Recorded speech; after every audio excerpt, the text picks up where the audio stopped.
Give me a bit of a wrap up on, I suppose, your business experience, because a lot of people, they're a plumber, so they start a plumbing business, or they're an accountant, they start an accounting business. Legal isn't the only industry that you've had business experience in, because fundamentally business is a formula. You can take the skills in one business and apply it to pretty much any industry. Give me some context on the industries that you've traversed and some of the lessons or the insights that you've gained from being in such diverse industries and businesses. As you said, I've been in multiple industries, starting off doing very small businesses, very young age, having a Carwash cafe and then a mobile car wash and making hundreds of dollars, 36, 37 years ago. All cash too? All cash, it was, yes, all cash. Yeah, as a 12, 13, 14, 15-year-old. And then had aircraft business. We had 3 light airplanes with my, with 2 family members. And then I moved into the finance space because someone was like, I was really, you're good with numbers and stuff. I'm like, cool, okay, what can I use numbers for? Finance. Okay, cool. So I got in the finance space, and then it built from there. I was contracting to somebody else doing some stuff with them to set up their finance arm, and then I realised that their values weren't aligned with mine. So eventually I jumped and started my own. So then we went to finance, and then we expanded to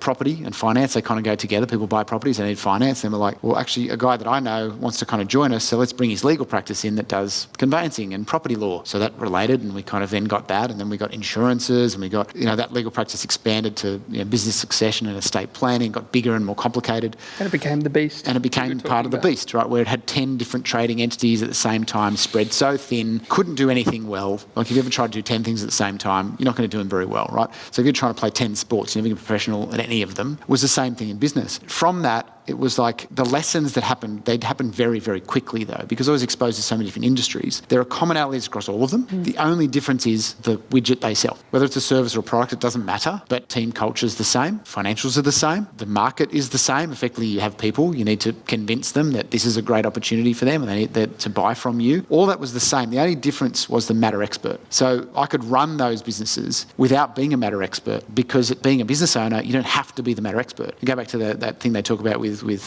Henry Ford, how he got taken to court by somebody because he didn't know everything about all the areas of his business. But he goes, well, I don't have to. I pick up this thing called a phone, I press this red button, and I ask one of the engineers, how do you do blah, blah, blah, blah? How do you build the engines? And they'll tell me the answer. So why do I need to know that? So how would you say that that's informed your approach to business now, which is very much of, if you want to create a freedom business, you don't have to be the subject matter. I think a lot of small business owners really struggle with that. Your perspective is different. You don't need to know. In fact, maybe you shouldn't know. I actually do believe that is that if you are the matter expert, you're always going to get pulled back in. So one thing that I wouldn't do, and acquiring businesses has been a bit of a hobby of mine, and I'll be doing more of that in the coming years ahead as well, because I think it's a great opportunity in that space. But I'm going to be acquiring businesses where I can't be on the tools. I can't be the matter expert, because it stops me from then potentially sticking my hands in and getting my hands dirty. Whereas I need to come up with a different solution. It's that, that 10x approach versus a 2x approach is, okay, I need to solve this another way. Do I need to contract somebody in for a while till we replace that person with an employee? Do we need to make sure we've got redundancy within the team? So I can do that from a strategic place, not from an operational place, which means I'm still in the $2,000, $3,000, $4,000, $5,000 an hour area of operation, not the $25 to $50 an hour.